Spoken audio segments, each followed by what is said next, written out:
सिया राम मैं सब जग जानी, करऊं प्रणाम जोरी जुग पानी। आप सबको राम राम राम राम राम राम। सदगुरुदेव महाराज के चरणों में जो है दंडवत प्रणाम। परम पूज्य स्वामी श्री राम सुदास जी महाराज के चरणों में दंडवत प्रणाम। देखो आज आपके साथ कुछ जो विचार जो है शेयर करने की जो है प्रभु ने प्रेरणा दी है कि विश्व के समस्त प्राणी जितने भी मनुष्य हैं, चाहे वे किसी जाति के हैं, किसी धर्म के, किसी देश के हैं, किसी संप्रदाय के हैं, सब जो परम आनंद, परम शांति, शाश्वत सुख चाहते हैं। वो सुख चाहते हैं जो कभी दुख में ना बदले। एक ऐसी शांति जो है हर व्यक्ति चाहे कहीं भी किसी व्यापार में लगा है, किसी पेशे में लगा है, कुछ भी कर रहा है, वो शांति के लिए कर रहा है। लेकिन विडंबना ये है कि हमें शांति कहां से मिलेगी, इसकी हमें दिशा का ज्ञान नहीं है। हम गलत दिशा में जो है ढूंढ रहे हैं। हमारे सदगुरुदेव महाराज कहते हैं विश्व के किसी मार्केट में, किसी बाजार में शांति का कोई भी जो उपाय नहीं है।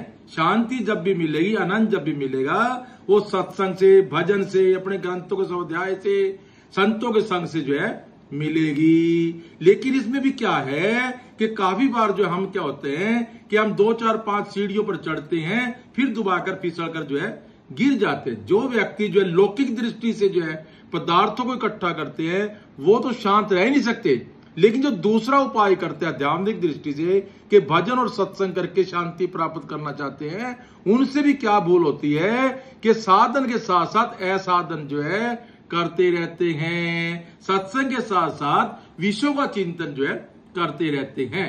इस बारे में जो श्रीमद् भगवत गीता जो अपने आप में एक अद्वितीय ग्रंथ है, जो मानव जीवन की बहुत बड़ी कला है, आज उसके जो श्लोक हैं कुछ मेरे दिमाग में घूम रहे हैं, उन्हीं के ऊपर हम जो थोड़ी व्याख्या करके आपको बताते हैं कि मनुष्य जो है लगातार भजन करते करते अचानक फिसल कर फिर नीचे कैसे आ जाता है। श्रीमद् भगवत गीता में जो दूसरे अध्याय का 62वां और 63वां श्लोक अति महत्वपूर्ण श्लोक है, वो चेतावनी पर श्लोक है। स्वामी जी जो एक बहुत बड़ी जो है हमारे को प्रेरणा चेतावनी से देते हैं कि जब हम विषयों का चिंतन करते हैं तो क्या ध्याय तो विषान पुंसा संगेस्तु उपजायते, संगात संजायते कामा, कामा क्रोध अभिजायते, क्रोधा भवति सम्मोह, सम्मोह स्मृति विभ्रमा, स्मृति प्रशांत बुद्धि नाशो, बुद्धि नाश प्रणशति। ये एक बहुत बड़ा एक सिस्टम, एक सोपान है।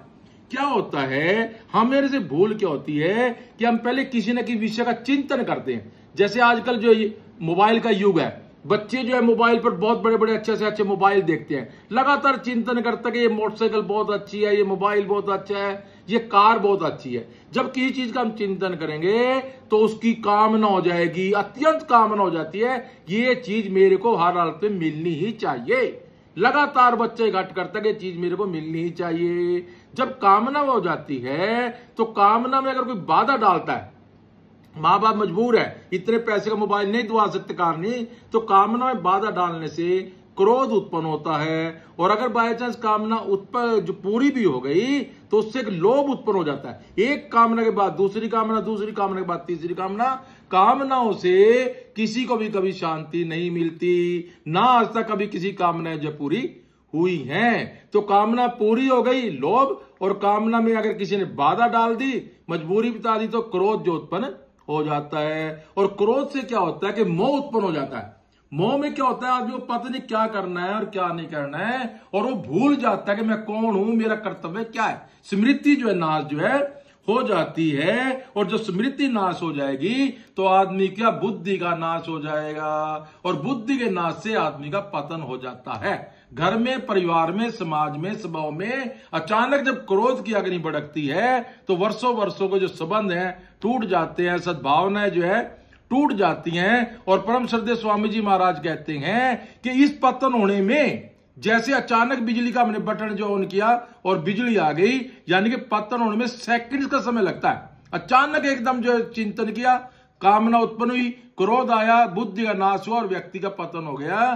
तो हमारा कई बार जो भजन है, जो हम लगातार काफी टाइम से करते हैं, जो हम सत्संग करते हैं, जब हम क्रोध करते हैं तो वो चौपट हो जाता है। जैसे कोई आदमी सीढ़ी के ऊपर चढ़ गया लेकिन अचानक सीढ़ी से पैर फिसला तो नीचे गिर गया। इस प्रकार श्रीमद् भगवत गीता के बहुत महत्वपूर्ण श्लोक हैं जो हमें ऐसे चेतावनी देते हैं कि कामनाओं से बचें, अपने पतन होने से बचे।